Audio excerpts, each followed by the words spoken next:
Sir, आपको विराजमान होते हुए हमें बड़ा प्रसन्न होते हैं। सर, सबसे पहले मैं ये कहना चाहते हैं कि कल ही ये मुद्दा सदन में आने वाले थे। हम तैयार होकर बैठे भी थे यहाँ, लिस्टेड भी हुई थी सर, लेकिन पता नहीं सत्तारूढ़ पार्टी की तरफ से, कल मैं आसन पे नहीं था इसलिए नहीं आया। सर, सत्तारूढ़ पार्टी की तरफ से कल सदन को ठप कराया गया। ये हमारी संसदीय परंपरा में ऐसा नहीं देखा कि ये संसद ठप कराते हैं और सत्तारूढ़ पार्टी खुद। और दूसरी देखा कि हमारे गृह मंत्री नदारत रहे सदन से, और स्टेट मिनिस्टर होम वो भी नदारत रही। तो बाद में पता चल कि अंदर की बात क्या है।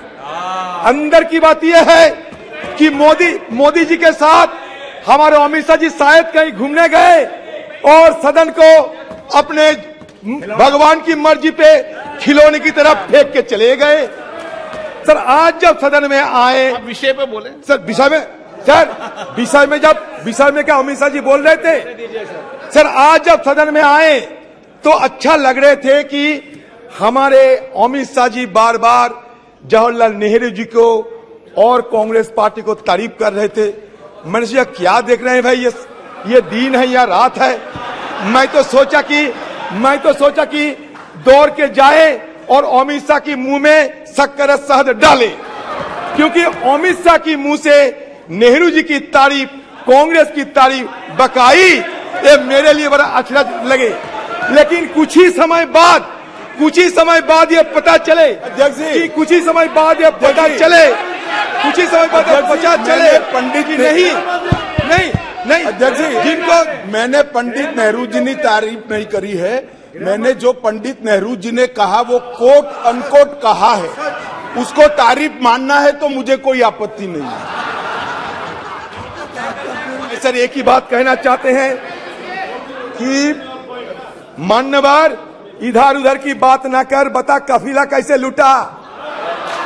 मैं ये कहना चाहते हैं आपको जब जरूरत पड़ते हैं तब नेहरू जी को सहारा लेने पड़ते। आप अगर नेहरू जी को सहारा बराबर लेते रहते तो आज हिंदुस्तान में ये मणिपुर, हरियाणा हमें देखने को नहीं होते। ये आप मान के चलिए, ये दिल्ली है, दिल्ली, और ये दिल्ली हमारा दिल है। एक दिन मैंने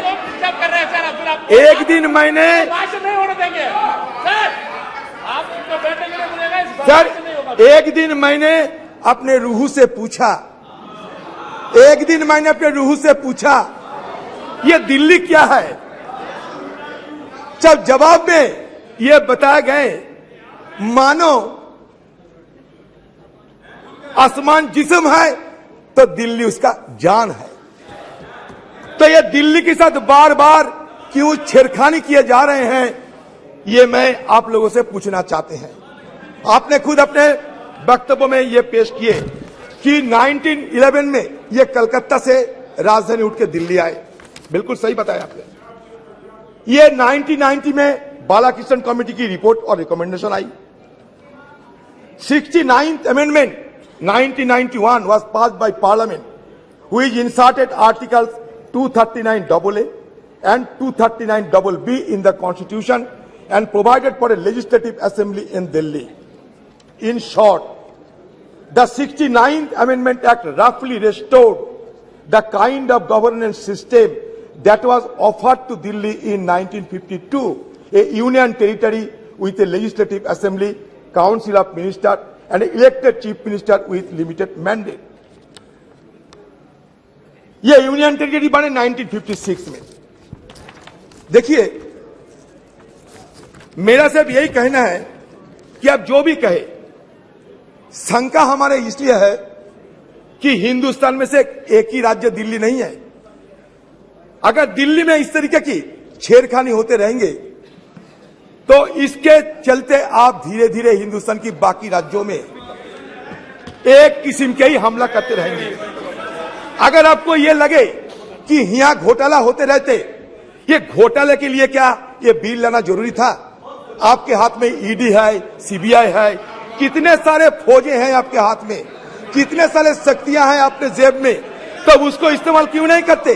ये घोटाला की चलते, घोटाला की विरोध करने के लिए आपको क्या ये बिल लाना जरूरी था? मैं ये सवाल पूछना चाहते हैं। दूसरी सवाल ये है कि देखिए ये अध्यादेश की घोषणा लोकतांत्रिक और न्यायिक विचार विमर्श का दरकिनार करने का एक स्पष्ट प्रयास है।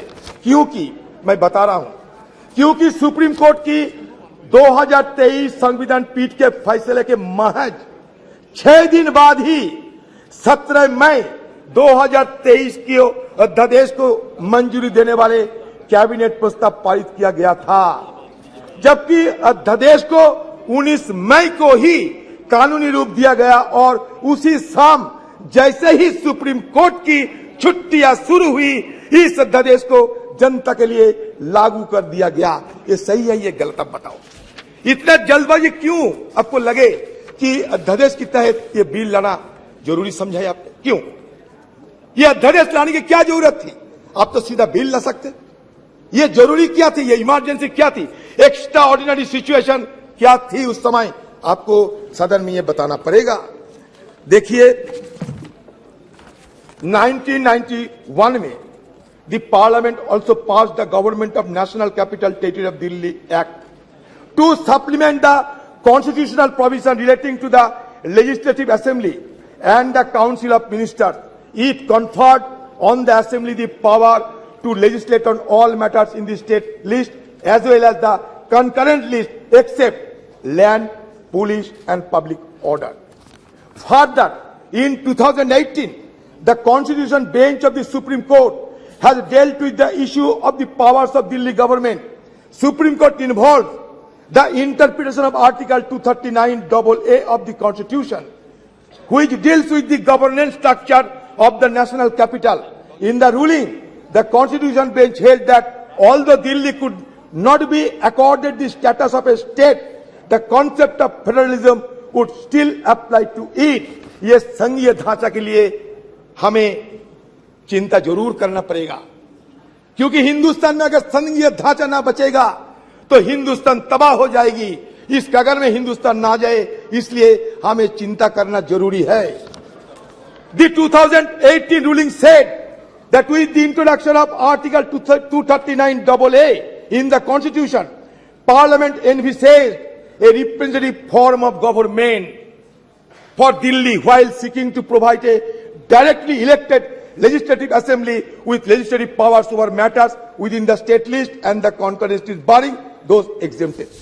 कल हमारा सदन में जब परसों ये चर्चा होते समय हमें जब विरोध करना जरूरी महसूस किया, तो हमारे कोई नेता, ज्ञानी नेता यहाँ उठ के कह रहे थे कि हमारे एरुडाइट हम लोग नहीं है, ये कानून नहीं समझते। मानते हैं, उन जैसा फ्लैम्बॉयंट लीगल लुमिनरी मैं कम से कम नहीं हूं, ये बिल्कुल मानता। लेकिन एक बात जरूर कहना चाहते हैं कि ये जो आपकी तरफ से जो बयान दिया गया था वो भी हमारे पास है। वो ये था कि ये आपने माना कि verdict itself had noted that since there is no central legislation governing the services and the decision making process in Delhi, the power would lie with the elected government. ये आपका तर्क है। आपका दूसरी तर्क ये है, the center has removed the basis and reason on which the judgment was given.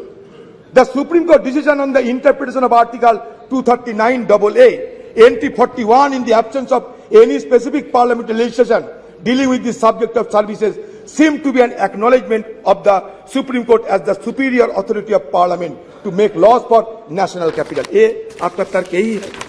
तो इसके साथ मैं ये कहना चाहते हैं, बिल्कुल आपका तर्क सही है, लेकिन ये भी सही है कि review petition filed by the centre in the supreme court claim that Delhi is not a full fledged state but only A union territory which is an extension of the union. आपको सुविधा ये मैं बता रहा हूं। The parliament is Delhi's true legislation. ये भी अपने कहते, true legislation. ये भी अपने कहते। The center has argued, however, the May 11 judgment addresses the contention by acknowledging that though Delhi is not a full-fledged state, its legislative assembly is constitutionally entrusted with the power to legislate upon the subject in the state list and concurrent list.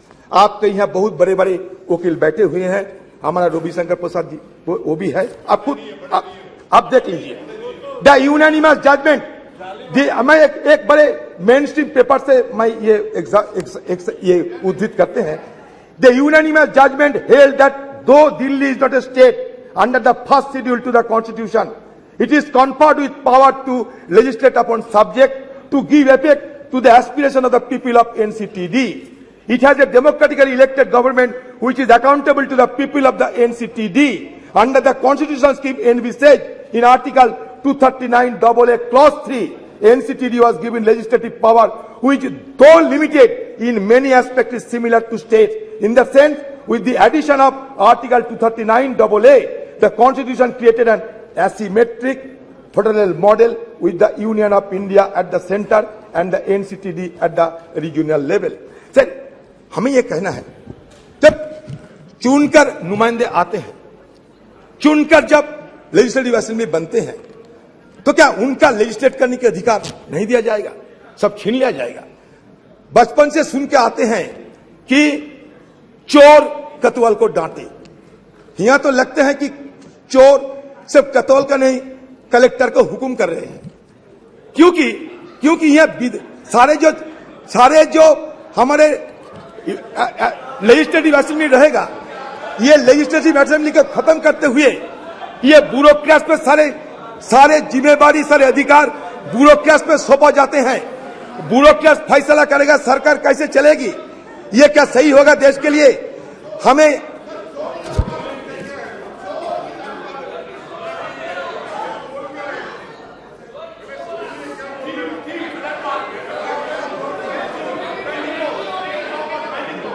Sir, जहां आपको गलत लगे छाट दीजिएगा, कोई हर्ज नहीं। मैंने कहा कि कहावत की तरह, ये कहावत है, मैं अपनी बात नहीं।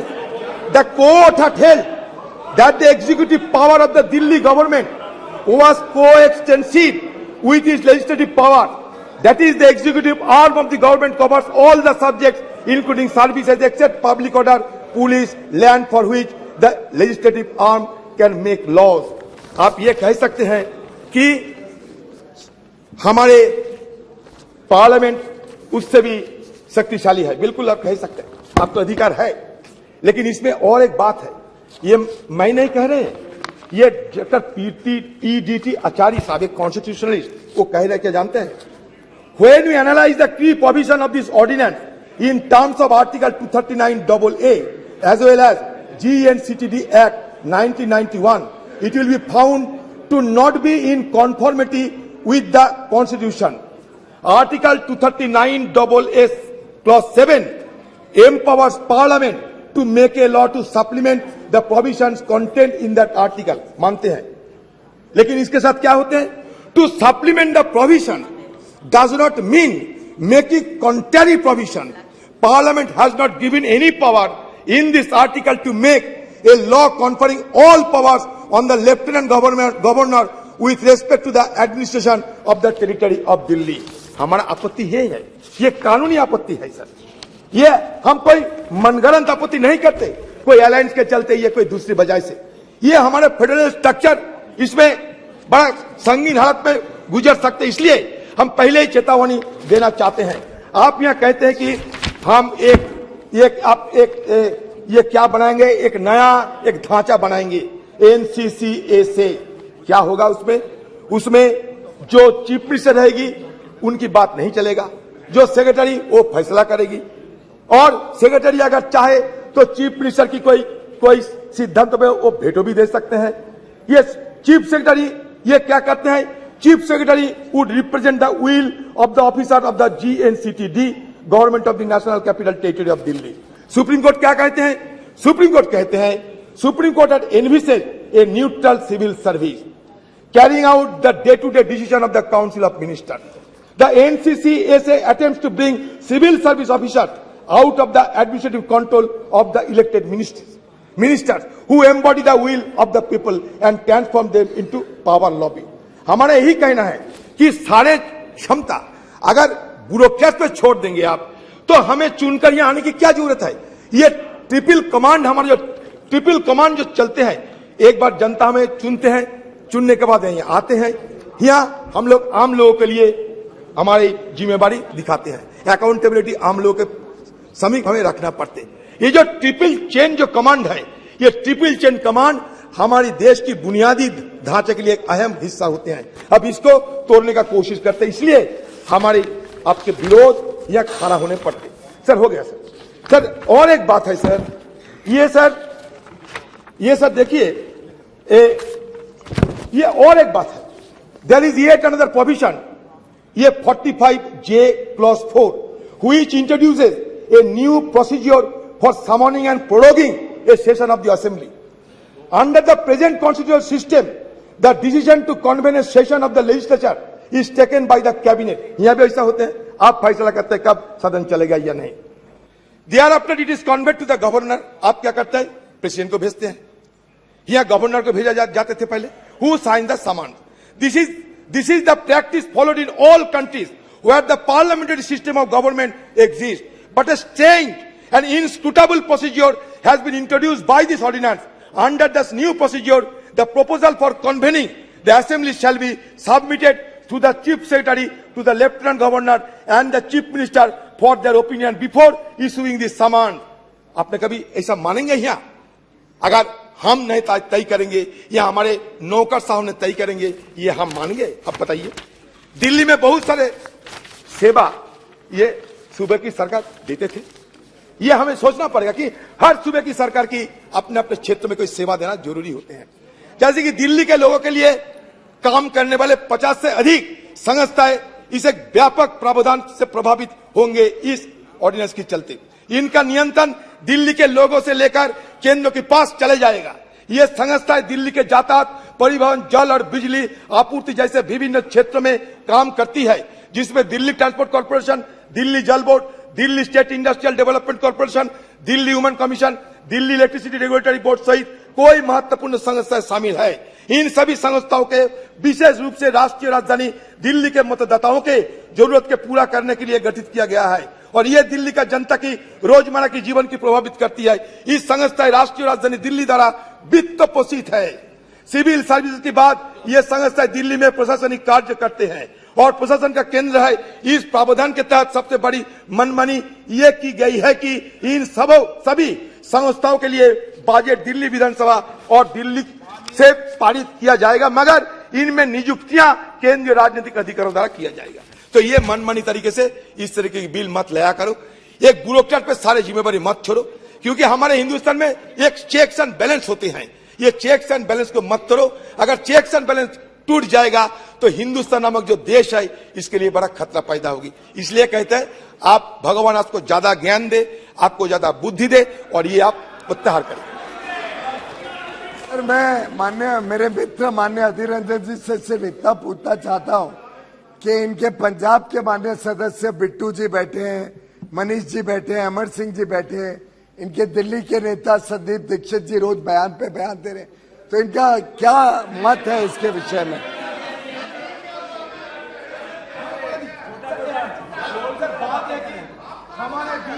हमारे बीच दरार पैदा करने की कोशिश ना करे तो बेहतर होगी। इधर उधर की बात मत कर, बता कफीला कैसे लूटा। रमेश दुड़ी जी, तो तब होगी जब दरार ना हो, यहाँ तो दरार आज ही है।